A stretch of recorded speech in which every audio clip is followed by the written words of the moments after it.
Hello student, कैसे हैं?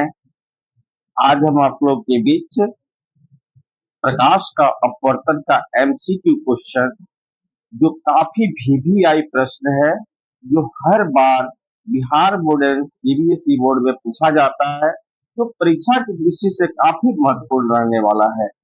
ये वीडियो काफी बहुत ही हेल्पफुल और परीक्षार्थियों के लिए बहुत ही उपयोगी है, बहुत ही लाभदायक है।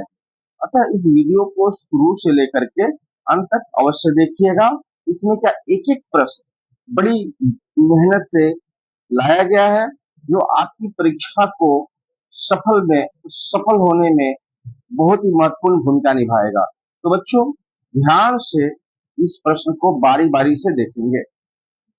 पहला प्रश्न हमारा कह रहा है, पहला प्रश्न कह रहा है, देखेंगे कि पहला प्रश्न हमारा कह रहा है कि जब प्रकाश की किरण जब प्रकाश की किरण विरल माध्यम से सघन माध्यम में जाती है, तब आपतन कोण से अपवर्तन कोण होता है। जब प्रकाश की किरण विरल माध्यम से सघन माध्यम में जाती है, तब आपतन कोण से अपवर्तन कोण होता है। पहला ऑप्शन है बड़ा, दूसरा है छोटा, तीसरा है बराबर और चौथा है बड़ा तथा छोटा दोनों। तो हम जानते हैं कि जब प्रकाश की किरण विरल माध्यम से सघन माध्यम में जाती है, तो वह अपने अभिलंब की ओर मुड़ जाती है, यानी आपतन कोण से अपवर्तन कोण क्या होगा? छोटा होगा। चलिए, अगला प्रश्न है हमारा 2 नंबर। जब प्रकाश की किरण सघन माध्यम से विरल माध्यम में जाती है, तब आपतन कोण से अपवर्तन कोण होता है। जब प्रकाश की किरण सघन माध्यम से विरल माध्यम में जाती है, तब आपतन कोण से अपवर्तन कोण होता है। तो ध्यान रखिएगा, जब सघन से विरल में जाती है तो अभिलंब से दूर भागती है, तो जब अभिलंब से दूर भागेगी तो आपतन कोण से अपवर्तन कोण क्या होगा? बड़ा होगा। क्या होगा? बड़ा होगा। अब चलिए हम नेक्स्ट प्रश्न की तरफ चलते हैं। नेक्स्ट प्रश्न हमारा कह रहा है, तीसरा प्रश्न, कि जब आपतन कोण का मान क्रांतिक कोण के बराबर होता है, तब अपवर्तन का कोण होता है। जब आपतन कोण का मान क्रांतिक कोण से बड़ा होता है, जब आपतन कोण का मान क्रांतिक कोण के बराबर होता है, तब अपवर्तन कोण का कोण होता है 90 डिग्री। जब आपतन कोण का मान क्रांतिक कोण के बराबर होता है, तब अपवर्तन का कोण क्या होता है? 90 डिग्री। अब चलिए हम देखते हैं नेक्स्ट प्रश्न को। हमारा नेक्स्ट प्रश्न क्या कहता है, तो देखिए, नेक्स्ट प्रश्न कह रहा है, चौथा प्रश्न कह रहा है कि चौथा प्रश्न हमारा कह रहा है कि जब पानी में हवा का बुलबुला चमकीला दिखाई देता है। चौथा प्रश्न कह रहा है, पानी में हवा का बुलबुला चमकीला दिखाई देता है, इसका कारण प्रकाश का क्या होता है? तो प्रकाश का क्या होता है? पूर्ण आंतरिक परावर्तन होता है। पानी में हवा का बुलबुला चमकीला दिखाई देता है, इसका कारण प्रकाश का क्या होता है? पूर्ण आंतरिक परावर्तन होता है। नेक्स्ट प्रश्न हमारा कह रहा है कि पांचवा प्रश्न है, उत्तल लेंस के सामने एक वस्तु को कहाँ रखा जाए कि प्रतिबिंब आभासी, सीधा एवं आवर्धित बने? कहाँ रखा जाए? कह रहे उत्तल लेंस के सामने एक वस्तु को कहाँ रखा जाए कि प्रतिबिंब आभासी, सीधा एवं आवर्धित बने? तो आपका जवाब होगा लेंस तथा फोकस के बीच। कहा क्या जवाब होगा? लेंस तथा फोकस के बीच। अब हम चलते हैं छठे प्रश्न की तरफ। कहाँ चलते हैं? छठे प्रश्न की तरफ। छठा प्रश्न हमारा कह रहा है कि किसी उत्तल लेंस के सापेक्ष कोई बीम किस स्थिति पर रखा जाए कि उसका वास्तविक, उल्टा तथा बराबर आकार का प्रतिबिंब प्राप्त किया जा सके? तो हमारा जवाब होगा फोकस दूरी से दुगुनी दूरी पर। किसी उत्तल लेंस के सामने कोई वस्तु किस स्थिति पर रखा जाए कि उसका तथा वास्तविक, उल्टा तथा बराबर आकार का प्रतिबिंब प्राप्त किया जा सके, तो फोकस दूरी से दुगुनी दूरी पर। अब हम चलते हैं नेक्स्ट प्रश्न की तरफ। नेक्स्ट प्रश्न हमारा कह रहा है, सातवां प्रश्न, एक अवतल लेंस की फोकस दूरी 20 सेंटीमीटर तो इसकी क्षमता होगी। एक अवतल लेंस की फोकस दूरी 20 सेंटीमीटर है, तो इसकी क्षमता होगी। तो हम जानते हैं कि अवतल लेंस की फोकस दूरी क्या दिया हुआ है 20, तो इसकी क्षमता होगी, है ना। तो देखिए हमारा जो होता है P बराबर होता है 1/f। P बराबर क्या होता है 1/f, और इसको हम हल करेंगे तो हमारा आंसर आ जाएगा -5d। क्या आ जाएगा -5d, क्योंकि अवतल लेंस की फोकस दूरी क्या होती है, ऋणात्मक होती है। तो ऋणात्मक होगी तो हमारा जो d का मान आएगा, क्योंकि हमारा जब फोकस दूरी ऋणात्मक होगी, f जो है ऋणात्मक होगा, तो हमारा p भी क्या होगा, ऋणात्मक मान आएगा। अब हम चलते हैं क्वेश्चन नंबर 8 पर। 8 में कह रहा है किसी गोलीय दर्पण तथा किसी पतले लेंस की फोकस दूरियां 15 सेंटीमीटर, तब किसी गोलीय दर्पण तथा किसी पतले लेंस की फोकस दूरियां -15 सेंटीमीटर है, तब दोनों अवतल है। पहला ऑप्शन कह रहा है दोनों अवतल है, दूसरा ऑप्शन कह रहा है दोनों उत्तल है, तीसरा ऑप्शन कह रहा है दर्पण अवतल तथा लेंस उत्तल है, चौथा ऑप्शन कह रहा है कि दर्पण उत्तल तथा लेंस अवतल है। तो आपका सही जवाब होगा दोनों अवतल है, यानी दर्पण भी अवतल है और लेंस भी अवतल है। अब हम चलेंगे नेक्स्ट प्रश्न की तरफ। नेक्स्ट प्रश्न हमारा कह रहा है कि निम्न में से कौन सा पदार्थ लेंस बनाने में प्रयुक्त नहीं होता है। पहला है जल, दूसरा है कांच, तीसरा प्लास्टिक, चौथा मिट्टी। तो हमारा सही जवाब होगा मिट्टी। नेक्स्ट प्रश्न में दिया हुआ है कि 10 नंबर प्रश्न है, किसी बिंब का वास्तविक प्रतिबिंब तथा समान साइज का प्रतिबिंब प्राप्त करने के लिए बिंब को उत्तल लेंस के सामने कहां रखा जाएगा। किसी बिंब का वास्तविक प्रतिबिंब तथा समान साइज का प्रतिबिंब प्राप्त करने के लिए बिंब को उत्तल लेंस के सामने कहां रखा जाएगा। पहला ऑप्शन है लेंस के मुख्य फोकस पर, ये नहीं होगा। दूसरा है फोकस दूरी की दुगुनी दूरी पर, ये होगा हमारा, ये हमारा ऑप्शन सही होगा, फोकस दूरी की दुगुनी दूरी पर, है ना, फोकस दूरी की दुगुनी दूरी पर। तीसरा कह रहा है अनंत पर, और चौथा कह रहा है लेंस के प्रकाश केंद्र का मुख्य फोकस के बीच। तो हमारा सही जवाब क्या होगा, फोकस दूरी की दुगुनी दूरी पर। अब चलिए हम नेक्स्ट प्रश्न की तरफ चलते हैं। नेक्स्ट प्रश्न कह रहा है 11 नंबर कि किसी गोलीय दर्पण तथा किसी गोलीय लेंस दोनों की फोकस दूरियां -15 सेंटीमीटर है, दर्पण तथा लेंस संभवतः है।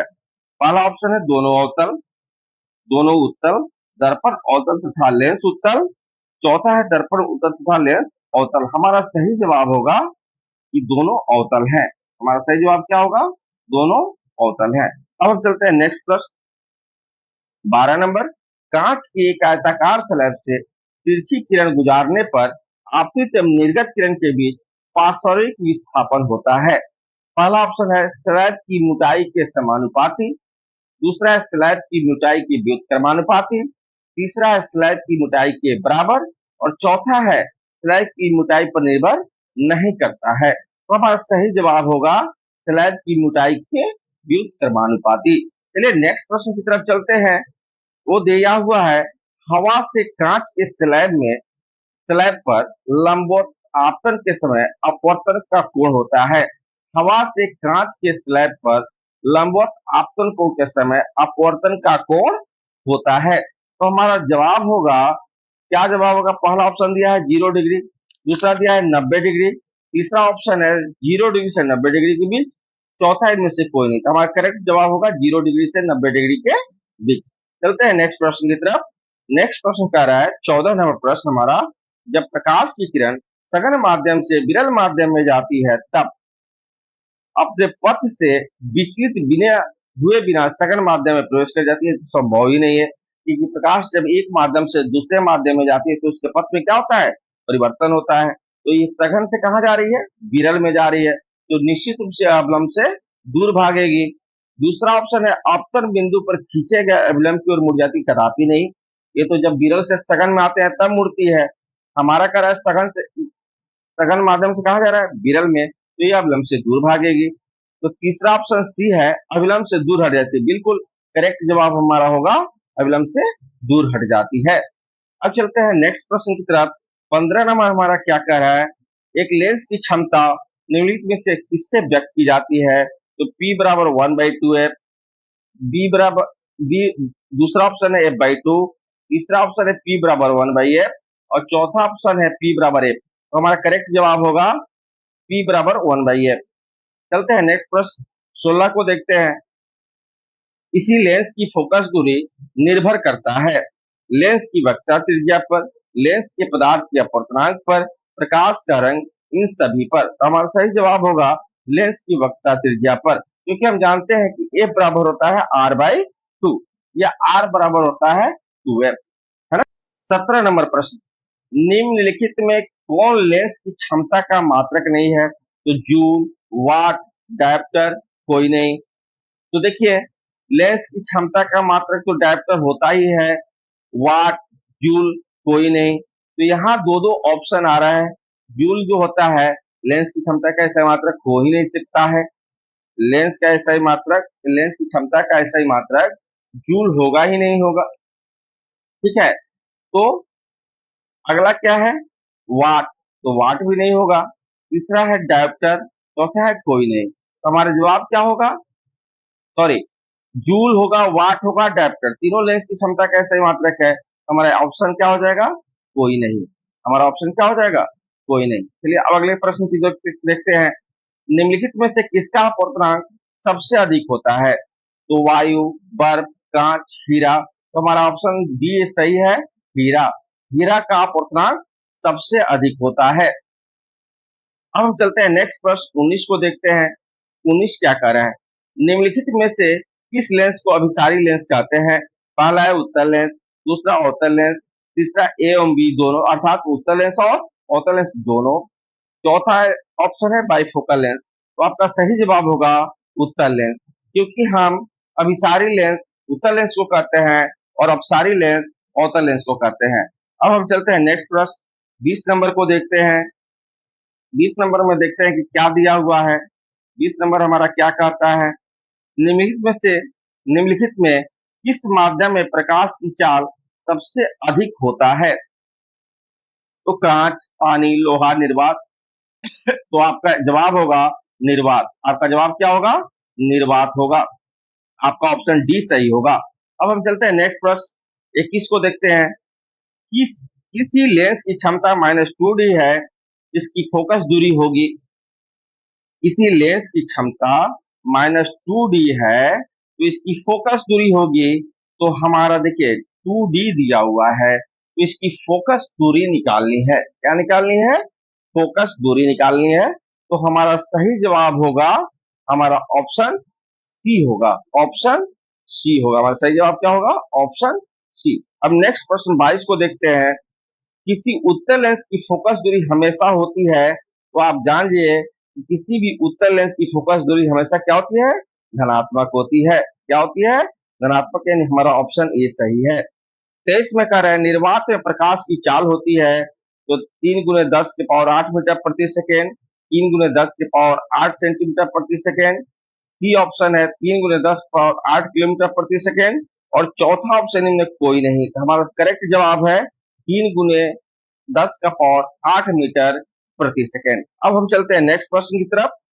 एक उत्तल लेंस की क्षमता 1 डायप्टर है, तो उस लेंस की फोकस दूरी है, ए में दिया है +10 सेंटीमीटर, बी में -10 सेंटीमीटर, सी में दिया है 100 सेंटीमीटर, डी में दिया है -100 सेंटीमीटर। तो आप जान जाइए कि लेंस का जो क्षमता जो होता है 1 डायप्टर, वह 1 मीटर के बराबर होता है।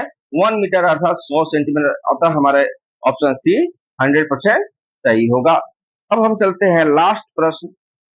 निम्नलिखित प्रकाश के रंगों में से किस रंग का अपवर्तनांक अधिकतम होता है? तो लाल, दूसरा ऑप्शन है पीला, तीसरा है हरा, चौथा है बैगनी। तो 100% आपका सही जवाब होगा बैगनी। तो बच्चों आज की वीडियो में हम लोगों ने प्रकाश के अपवर्तन से काफी भी आए एमसीक्यू क्वेश्चंस को देखा, जो Bihar board and CBSE board के लिए काफी महत्वपूर्ण है। अगर इसको आप सीख गए तो परीक्षा में पास कर गए। तो बच्चों आज का वीडियो आपको कैसा लगा? आप प्लीज लाइक एंड कमेंट करें और अपने दोस्तों के पास अधिक से अधिक शेयर करें। अगर आप मेरे चैनल पर नए हैं तो चैनल को लाइक एंड सब्सक्राइब करना नहीं भूलें। थैंक यू, धन्यवाद।